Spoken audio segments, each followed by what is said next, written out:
여러분, 예수를 믿는 구원받은 사람들은 모두 한 사람도 예외가 없이 복음으로 인해서 빚진 자입니다. 그래서 늘 마음에 이 빚진 자로서의 마음, 이것을 우리가 항상 마음속에 가지고 살아가게 됩니다. 우리가 누구에게 빚을 졌을까요? 이 복음에 빚졌다는 것은 첫째, 하나님께 빚진 것이죠. 하나님께서 우리가 너무 큰 사랑을 우리에게 베푸시기 때문입니다. 그러니까 하나님이 우리 인생에 생명을 주셨고, 또 우리 살아가는 범사의 일들 가운데 하나님의 도우심과 사랑이 없이 우리가 살아갈 수가 없고, 또 살면 살수록 날마다 하나님의 사랑에 우리가 그 경험을 하면서 하나님의 사랑을 알아가게 되는 것이죠. 그러다 결국 주의 품에 부르심을 받게 되는 것입니다. 영생 복락을 누리게 되는 것이죠. 그것이 하나님의 사랑이죠. 여러분, 우리가 세상에서 빚을 지면요, 빚진 사람한테 빚을 도로 갚을 수가 있어요. 그런데 우리는 하나님께 그 빚을 직접 지금 갚을 수가 있을까요? 우리가 어떻게 하나님께 빚을 갚을 수가 있겠어요? 우리가 하나님께 지금 빚을 갚는다는 건 사실 불가능한 일입니다. 우리가 빚을 갚는다는 것은요, 하나님이 그 주신 사랑의 복음을 우리가 다른 이들에게 갚는 것으로 전하는 것이에요. 우리가 빚졌다는 것은요, 또 두 번째 빚진 것이 있어요. 뭐냐 하면 복음을 전해준 자에게, 나에게 복음을 전해준 자에게 빚진 자가 됩니다. 그러니까 우리가 복음의 일을 통하여 얻은 이 은혜를 따라서 무엇으로 갚을 수가 있을까 생각을 해보면 바로 복음의 사역에 빚진 자로서 복음의 일로 갚는 것이죠. 하나님께서는요, 구원의 일을 이루실 때 그렇게 일을 해 가십니다. 놀라운 거예요. 그러니까 구원을 통하여 하나님께 사랑을 받고 다른 이들에게 복음을 들어 구원의 빚을 진 사람이, 그 사람이 또 다시 그 빚진 자의 마음을 가지고 다른 이들에게 복음을 전하고, 다른 교회에 복음을 전하고, 교회가 교회에게, 또 사람이 사람에게 복음을 전하는 것, 그것이 바로 하나님이 복음의 일을 하시는 놀라운 방법이 됩니다. 이것이 빚진 자라는 것의 의미입니다. 그런데 이 복음에 빚졌다라는 것은요, 한마디로 이게 표현할 수 있는 말이 있어요. 이게 복음에 빚졌다는 말을 우리의 마음의 심령으로 표현하자면 그것은 뭘까 할 때 그것은 감사입니다. 감사. 우리가 빚졌다 할 때 우리가 감사하는 것이죠. 우리가 뭐 은행에서 돈을 빚졌다고 해서 그걸 감사하지 않잖아요. 뭐 이자도 내고 돈도 갚고 이렇게 하면 감사할 이유가 없는데, 왜 우리의 마음에 이런 깊은 감사가 있느냐 하면 하나님께서 우리에게 베푸신 그 은혜라는 것은요, 갚을 수 없는 무한한 값없는 은혜이기 때문입니다.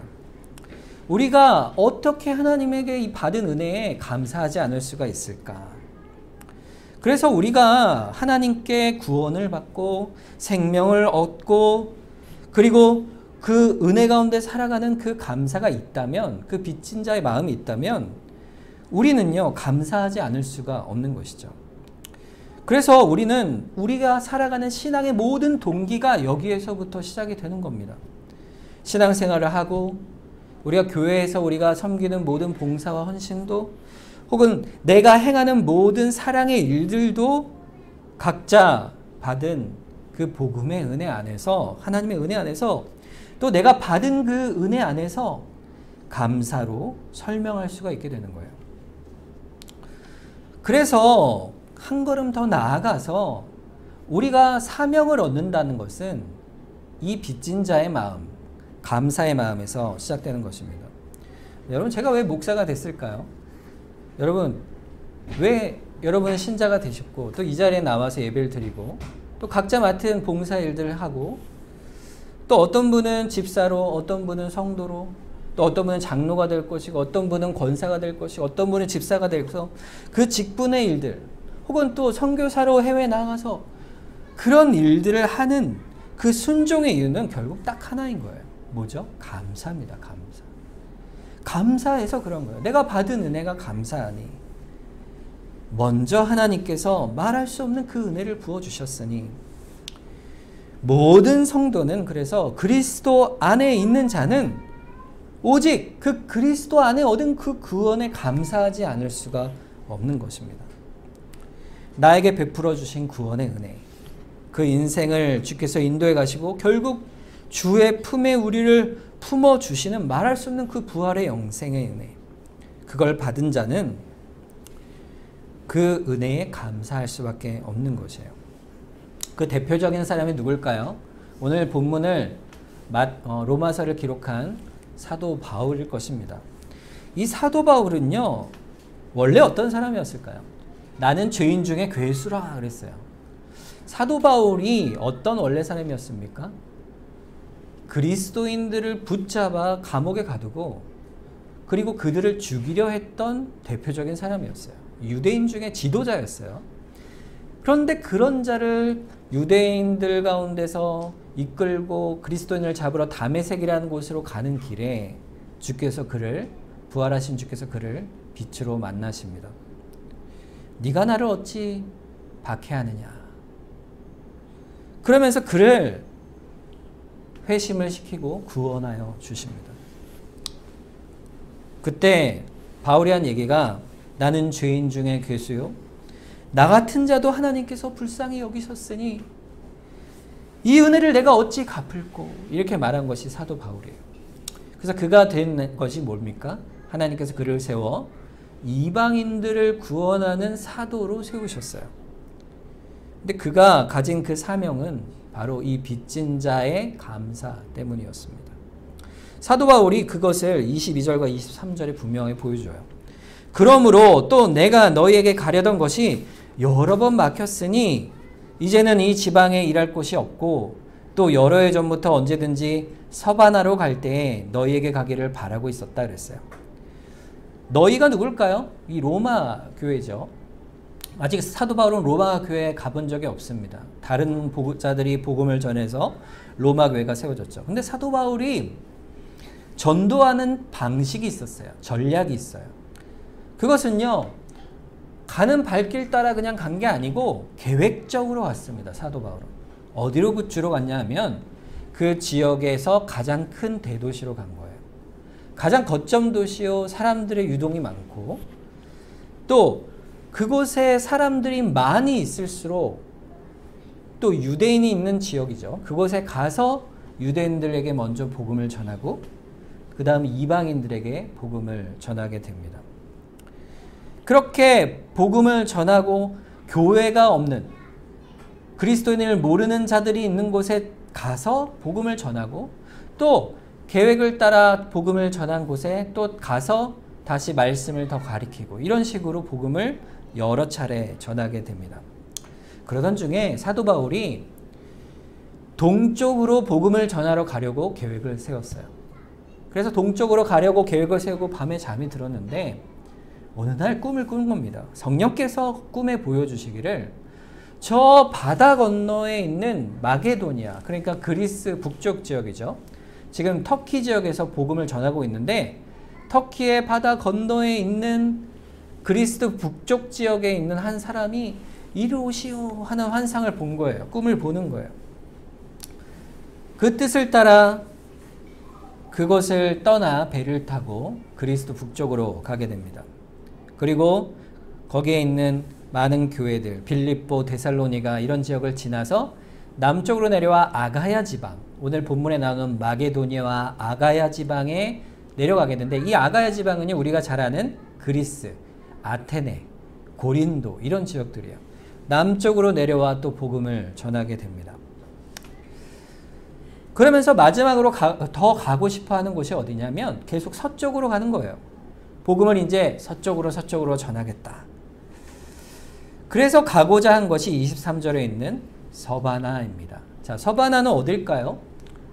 지금 보면요, 지중해 가장 서쪽에 있는, 끝에 있는 스페인이 서바나예요. 스페인. 그러니까 당시 로마 제국의 최서단에 있는, 지중해 끝에 있는 스페인으로 복음을 전하러 가는 거예요. 이제 서쪽으로 가기로 결단한 거죠. 이스라엘에서 터키, 터키에서 마게도니아, 그리스, 그 다음에 로마로 간 뒤에 저 끝에 있는 스페인으로 가겠다. 이게 바로 사도 바울의 전도 계획이었습니다. 사도행전 1장 8절에 보면 오직 성령이 너희에게 임하시면 너희가 권능을 받고 예루살렘과 온 유대와 사마리아와 땅끝까지 이르러 내 증인이 되리라 하시니라 그랬어요. 여기에 땅끝이라는 곳은 사도 바울에게 있어서는 어디였습니까? 서바나였어요. 그래서 내가 너희 로마에 갔다가 거기서 복음을 다시 가르치고 서바나까지 가기를 원하노라. 이것이 사도 바울이 지금 말하는 그의 빚진 자의 사명입니다. 그는요, 끝까지 가는 거예요. 멈추지 않습니다. 그 평생을 그렇게 교회를 세우는 일로 부름을 받은 거예요.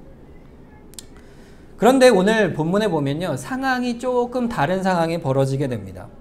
그러면서 로마 교회를 향해서 특별한 교훈을 주고자 원했어요. 그래서 사도 바울이 이 상황 속에서 지금 어떤 상황인지를 편지를 쓰고 있는데 그것이 25절과 26절입니다. 그러나 이제 내가 성도를 섬기는 일로 예루살렘에 가노니 이는 마게도니아와 아가야 사람들이 예루살렘 성도 중 가난한 자들을 위하여 기쁘게 얼마를 연보하였음이라 그랬어요. 지금 내가 당장은 그곳에 가지 못합니다. 이유가 뭐냐? 그럴 때 그것이 로마 교회 당신들도 들어 알아야 할 일인데 그것이 뭐냐면 25절에 있는 성도를 섬기는 일로 내가 예루살렘으로 잠시 가야 하겠습니다. 이렇게 얘기한 거예요. 왜 그럴까요? 이 마게도니아와 아가야 사람들이 성도 중에 예루살렘 교회의 소식을 들은 거예요. 이 다른 예루살렘 교회에서 가난한 자들이 있다는 사실을 듣고 아주 기쁜 마음으로 연보를 한 것입니다. 그러니까 오늘 본문에 보면요, 사도 바울의 두 가지 사역이 분명하게 보이죠. 첫째는 복음의 빚진 자예요. 그것은 복음을 빚진 자로서 복음을 전하는 사명으로, 복음을 가르치는 자의 사명으로 바로 감사하는 자로 사명을 감당하는 것이고, 두 번째는 뭘까요? 복음을 먼저 받은 자로서 그 다른 교회, 복음을 전해준 예루살렘 교회의 어려운 소식을 듣고 그들을 향해 사랑의 빚을 갚는 일을 하는 거예요. 복음의 빚과 동시에 사랑의 빚을 갚는 것이에요. 그러니까 복음을 들은 자로서 성령의 열매를 맺는 것의 다른 모습이 뭘까요? 사랑의 빚을 갚는 겁니다. 사랑의 빚을 갚는 것. 그것이 연보라. 이렇게 말하고 있는 것이에요. 그러니까 사도 바울이 하는 두 가지 사역은 첫째는 복음의 사역이요, 둘째는 사랑의 연보의 사역인 것이죠. 그것을 가르치려고 한 것이에요. 27절과 28절에 보면 저희가 기뻐서 하였거니와 또한 저희는 그들에게 빚진 자니 만일 이방인들이 그들의 영적인 것을 나눠 가졌으면 육적인 것으로 그들을 섬기는 것이 마땅하니라. 그러므로 내가 이 일을 마치고 이 열매를 그들에게 확증한 후에 너희에게 들렸다 서바나로 가리라 그랬어요. 그러니까 선한 일에 대한 책임을 보여주는 것이에요. 27절에 보면 교회가 해야 될 일의 모습, 그 이유가 뭐라고 되어 있죠? 저희는 그들에게 빚진 자이기 때문이다 그랬어요. 빚진 자이기 때문이다. 마게도니아와 아가야는 교회들은 사실 어디에서부터 복음을 전해 들었을까요? 예루살렘 교회에서부터 복음을 들은 자들이에요. 그러니까 우리 교회들이 어떻게 세워졌는가 할 때 그 복음의 빚, 영적인 빚을 진 것이 생각해 보니까 예루살렘 교회로부터 온 이 사도 바울에게서 복음을 들어 우리가 이렇게 교회로 세워진 것이라, 이게 영적인 빚을 졌다, 이렇게 생각한 것이죠. 그러니 그 받은 은혜에 우리가 감사할 수밖에 없지 않느냐 이것이죠. 여러분, 우리 동백교회가 이곳에 세워질 때 사실 이 세워진 것이 그냥 이렇게 세워진 것처럼 보이지만 사실은 우리 설립 예배 때 기억나시는지 모르겠어요. 설립 예배 때 오셨던 분도 있고 안 오신 분도, 없었던 분도 계시지만 우리 설리예배 때 교회가 아주 많은 분들이 꽉 차서 계셨잖아요. 근데 그분들이요, 지금도 연락을 주세요. 지금도 뭘 하실까요? 우리를 위해 기도해 주세요. 기도해 주시고. 뭐 도울 일이 없습니까? 한 번씩 전화도 주세요. 물론 여러분들에게 이 소식을 자세하게 전하고 싶지만 너무 많은 분들이 지금도 여전히 기도해 주세요. 방문도 해주세요. 한 번씩. 근데 그분들이 하시는 일이 뭐겠어요? 우리 교회를 세우는 일에 함께 한 거예요. 그분들이. 우리도 그렇죠. 우리도 그런 일들을 위해서 애씁니다. 지금 해외 선교사들 돕지 않습니까? 우리 김대원 선교사님, 또 정경미 선교사님, 그들을 위해서 우리가 기도와 사랑으로 같이 행하는 거예요. 왜 그렇습니까? 우리가 받은 은혜가 크니까 그런 거예요. 이게 복음의 빚이죠. 교회에 받은 은혜. 그러니 우리가 이 사랑의 빚진 자로서 해야 될 것이 뭘까요? 마땅한 것이 뭘까요? 그것은요, 교회가 서로 사랑하고 교통해 가는 것이에요. 그리스도 안에 한 지체가 되었기 때문에 우리가 서로 교통하는 것뿐 아니라 하나님이 정하시는, 하나님이 일하시고 섭리하시는 특별한 방법이 있어요. 그게 뭔지 아세요? 그게 바로 먼저 믿은 자가 나중 믿는 자에게 복음을 전하고 사랑을 전하는 일이에요. 이것이 하나님께서 복음을 전파하고 교회를 세워가는 놀라운 하나님의 방식이에요.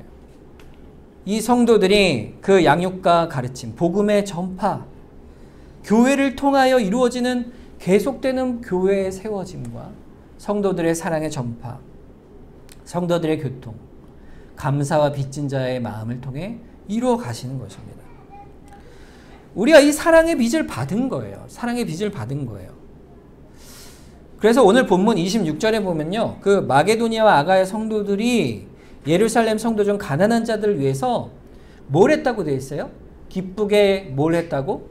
연보를 했다, 이렇게 되어 있습니다. 연보란 말을 우리가 잘 안 쓰지만 우리가 흔히 연보를 뭐라고 얘기하냐면 구제한다, 이렇게 말하는 거예요. 어려운 자들을 돕는 걸 연보라고 하는데, 근데 놀랍게도요, 이 원어, 이 헬라어 원어에 보면요, 이 연보라는 단어가 무슨 말이냐면 코이노니아라는 단어예요. 코이노니아. 이 코이노니아라는 단어는 무슨 말이냐면 사귄다, 교통한다, 교제한다, 이런 뜻이에요. 그러니까 이거를 교통, 사귐이라는 뜻을 이렇게 연보로 우리말로 번역이 되어 있어요. 그러니까 이 말이 뭐냐면요, 성도의 가난과 어려움을 돌보는 게 뭐라 그랬어요? 사귐이라 이거예요. 사귐. 교통이라. 그러니까 성도의 서로 간의 교통과 사귐은요, 사랑의 빚진 자의 마음에서 비롯되는 거예요. 사랑의 빚진 자로서 사랑을 내가 받은 자에게 갚아주는 것이 성도의 교통의 본질이요, 그것의 대표적 예가 구제인 것입니다. 연보인 것이에요. 서로 형편을 돌아보는 거예요. 그래서 성도들에게 두 가지 코이노니아가 나타나게 돼요. 첫째는 뭐냐면 오늘 본문에 나오는 물질의 연보입니다. 물질의 연보. 두 번째는 뭐냐면 영적인 연보예요. 그것은 다른 일을 위해서 기도하는 일이에요. 기도하는 일. 영적인 연보입니다.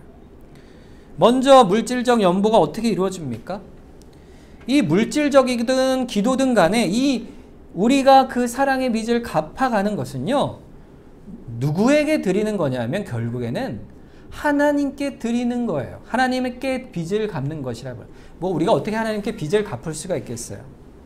27절 말씀에 그들을 섬기는 것이 마땅하니라 이렇게 되어 있는데, 여기서도 섬긴다는 말 자체가요, 원래는 무슨 단어냐면 예배한다는 단어예요. 예배한다. 그들을 예배하는 것이 마땅하다. 이 말은 무슨 말이냐면요, 그들을 돕는 일 자체, 그것 자체가 뭐예요? 하나님을 섬기는 일이라 이 말이에요. 결국에는.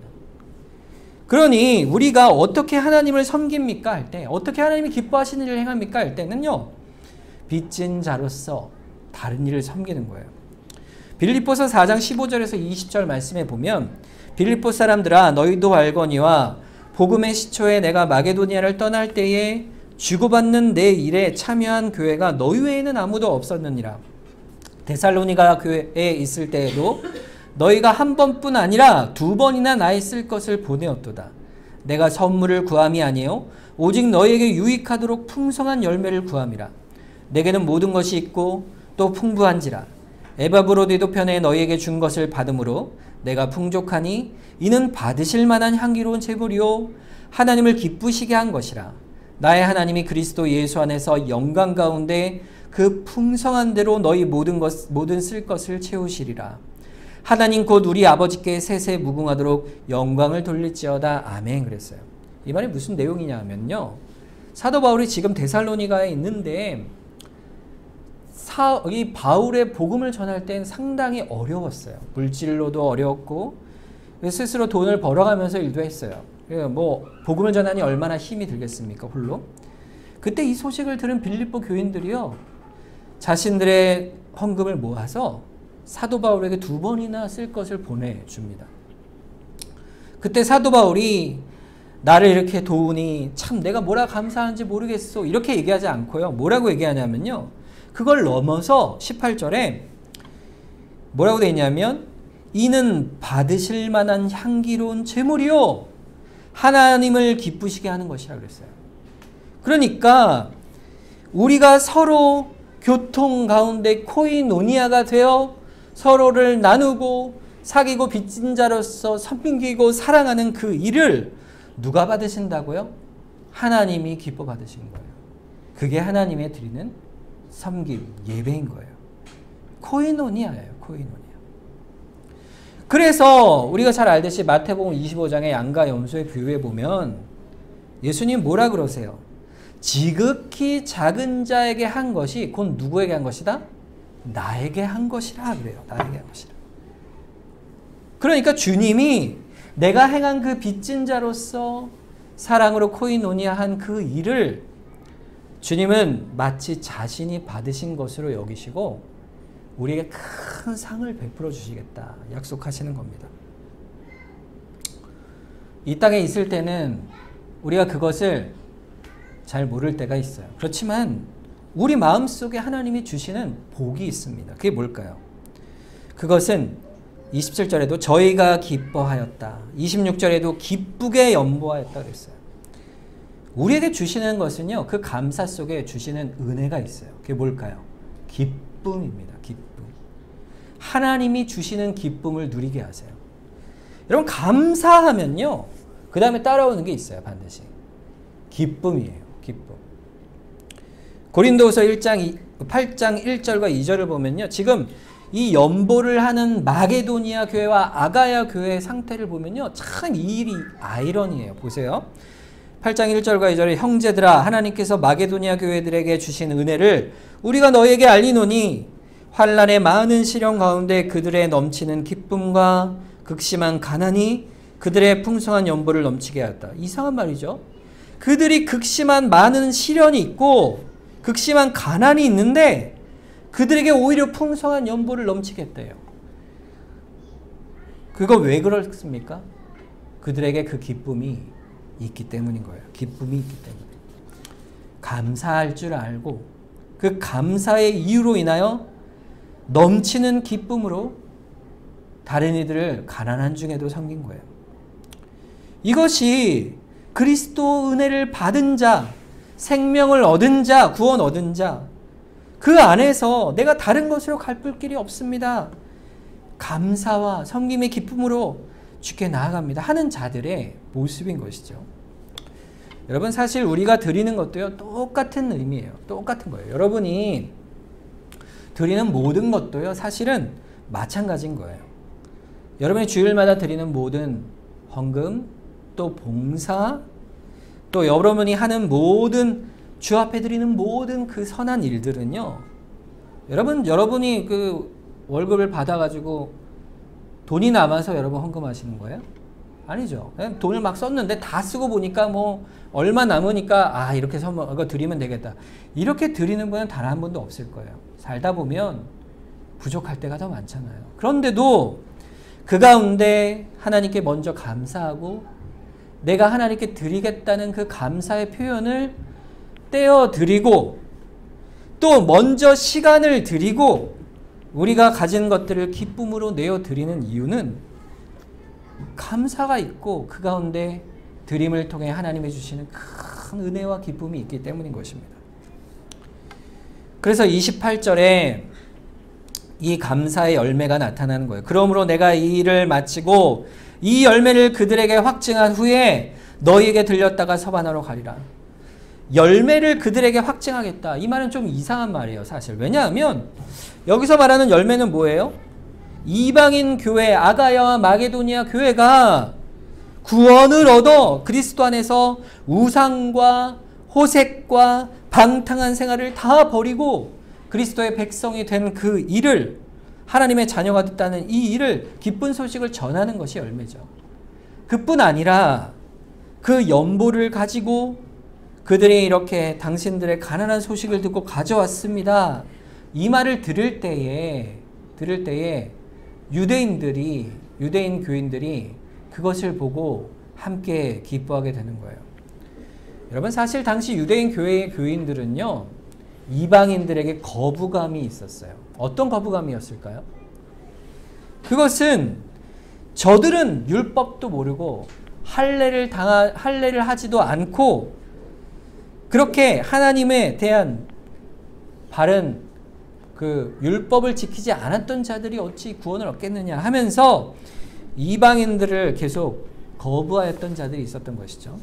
그런데 그런 자들이 자신들에게 그 연보의 모습을 보여주고 그 복음 안에 함께 코이노니아는 모습을 보여줬을 때 그들의 마음이 어떻겠어요? 아, 이들이 한 복음 안에 있는 자료구나.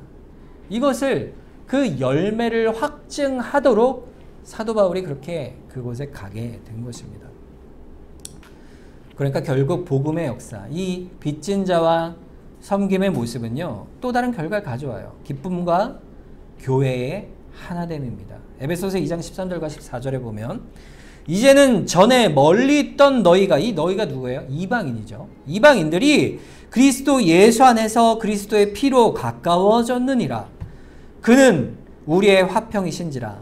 둘로 하나를 만드사 원수된 것 곧 중간에 막힌 담을 허시고 담을 자기 육체로 허셨다 그랬어요. 예수 그리스도의 그 사랑이 빚진 자가 그리스도의 그 복음의 은혜 안에 행하는 그 열매가 막힌 담을 헐어 서로가 하나 되어 가는 것입니다. 우리도 그 일을 위해서 헌신하는 거예요. 교회 안에서뿐 아니라 우리가 선교사님들에게 계속 이렇게 후원을, 많지 않지만 이렇게 계속 후원을 하고 있습니다. 그리고 계속 기도를 하고 있죠. 사실 선교사님 한 분에게 우리 같은 후원이 적어도 20개 혹은 30개 되는 그런 후원이 있어야만 사역을 하실 수가 있어요. 근데 요즘 같은 경우엔 코로나 기간을 지나면서 많은 교회들이 후원을 이렇게 줄이거나 혹은 끊거나 이런 일들이 있게 되는 것이죠. 그때 누군가 어느 한 교회나 교인이 후원을 새로 마음을 먹고 시작해서 그 연약한 교회나 선교지에 후원을 하게 되면 그 물질의 후원이 그 하나의 그 선교사님들이 하는 그 교회에서 얼마나 큰 기쁨이 되고 은혜가 되겠습니까? 하나된 교회가 되는 거예요. 그 먼 교회, 외국인들, 이방인들, 불교자였는데 이슬람교도였는데 그리스도를 믿고 돌아온 그들이 한 교회라는 사실, 그것을 깨닫게 되는 겁니다. 함께 세워져 가는 것이죠. 이것이 성도의 코이노니아예요. 그래서 29절에 내가 너희에게 나아갈 때 그리스도의 충만한 복을 가지고 갈 줄을 아노라 그랬어요. 그렇게 가지고 가는 것입니다. 로마서 1장 14절과 15절에 보면 그래서 왜 사도 바울이 그렇게 행하느냐? 헬라인이나 야만인이나 지혜 있는 자나 어리석은 자에게 다 내가 빚진 자이기 때문이다. 그러므로 나는 할 수 있는 대로 로마에 있는 너희에게도 복음을 전하길 원하노라 말씀하고 있어요. 사도 바울의 방향이 거기에 있는 거예요. 그래서 그리스도의 충만한 복을 너희에게 가지고 가겠다, 이렇게 말을 하는 겁니다. 하나님의 일에 감사하고 빚진 자의 모습이 그렇게 나타나는 것이죠. 이렇게 복음으로 또는 선행으로 열매로 나타나기도 하지만 두 번째로 아까도 얘기했듯이 영적인 교통으로 열매를 맺게 돼요. 오늘 본문 30절에 나오죠. 형제들아 내가 우리 주 예수 그리스도의 성령의 사랑으로 말미암아 너희를 권하노니 너희 기도에 나와 힘을 같이하여 나를 위하여 하나님께 빌어 그랬어요. 로마 교회에 또 한 가지를 부탁하는 거예요. 뭘 부탁하죠? 기도를 해주시오. 나를 위해 기도해 주시오. 우리를 위해 기도해 주시오. 이것입니다. 여러분 성도의 교통은요 사실 기도 없이는 이루어질 수가 없어요. 여러분 우리가 소식을 듣잖아요. 어떤 가정의 소식을 듣고 어려운 일을 들으면 우리가 제일 먼저 뭘 합니까? 우리가 그분에게 가서 직접 도움을 줄 수도 있죠. 그렇지만 가장 먼저 뭘 하죠? 끊임없이 기도하는 거예요. 순간순간 기도하는 거예요. 주님, 저 사랑하는 성도의 형편을 아십니다. 도와주시옵소서. 저 연약한 자를 불쌍히 여겨주십시오. 이렇게 기도하는 거 아니겠어요? 사도 바울은요, 그 누구보다도 뛰어난 믿음의 사람이라고 우리가 보잖아요. 하나님이 직접, 주님이 직접 나타나서 환상으로 계시해서 불러낸 사람이에요. 그러니까 얼마나 뛰어난 사람이겠어요. 그 세상 끝까지 복음을 전하러 가는 그 사람이니 가는 곳마다 하나님께서 도와주셔서 미리 착착착 풀리면 얼마나 좋겠어요. 그런데 사도 바울의 인생은 전혀 그렇지 않았습니다. 어떻게 사역을 할 건가 수단을 고민하고 방식을 고민하고 경제적인 문제도 고민하고 기회를 봐야 하고 사람들의 도움을 구해야 하고 이렇게 각자 모든 일 속에 사도 바울도 나타나는 모든 일들을 뚫고 나가야 했어요. 우리 인생도 그렇잖아요. 그런데 그럴 때마다 하나님이 우리에게 주신 그 방식이 뭐냐면 기도입니다. 기도. 왜냐하면 하나님이 우리에게서 도우시지 않으면 나는 아무 일도 할 수 없습니다. 이것을 하나님께서 우리에게 보여주시는 거예요. 하나님을 의지해 가도록 그래서 모든 교회의 열매가 기도로 나타나도록 사도 바울이 구하는 거예요. 그걸 아는 거예요. 그래서 나를 위해 기도해 주시오. 나를 위해 기도해 주시오. 기도 외에는 이것이 나갈 수가 없어. 나를 위해 도우시오. 우리도요 서로를 위해서 간절히 그래서 기도해야 하는 거예요. 기도가 뭐죠? 서로를 세워가는 일입니다. 그래서 세 가지 기도의 내용을 부탁해요. 31절과 32절.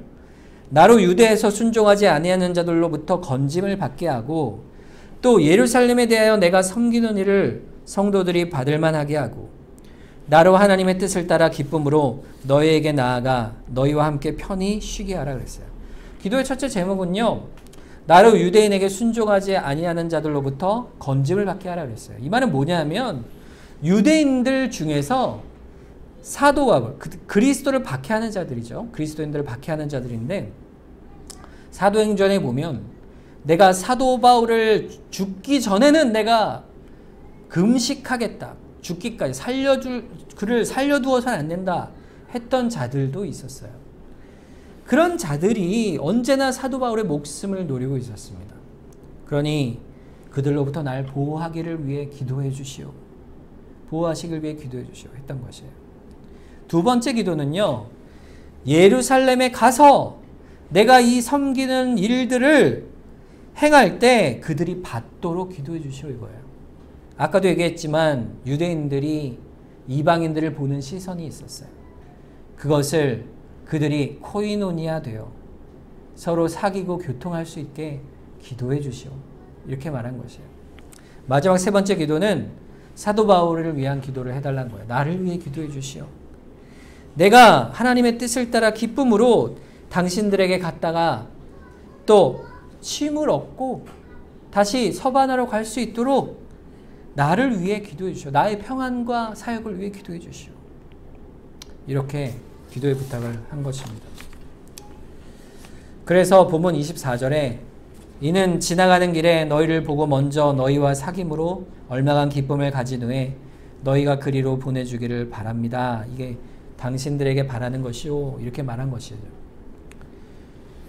로마서의 시작부터 끝까지 사실은 사도 바울은 이 방향을 가지고 가는 거예요.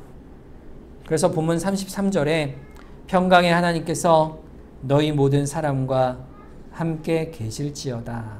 아멘 하면서 축복을 비는 것입니다. 평강의 하나님께서 우리와 함께 하시길 함께 구합시다. 이렇게 말하는 것이죠. 오늘 말씀을 다시 한번 정리해 보면 우리가 복음에 빚진 자예요. 복음에 빚진 자. 그럴 때 우리가 감사함으로 첫째는 복음에 빚진 자라는 의식을 가지는 것이죠.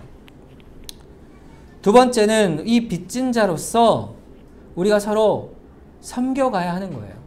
섬겨갈 때 첫째는 물질로서 연약한 자들을 사랑하고 또 우리 삶의 봉사함으로 사랑하는 것이죠. 두 번째는 기도하는 겁니다. 다른 일들을 위해 기도하고 그들을 위해 우리가 간구하는 것이에요. 그럴 때 그것을 하나님께서 기뻐 받으시겠다 하시는 것입니다.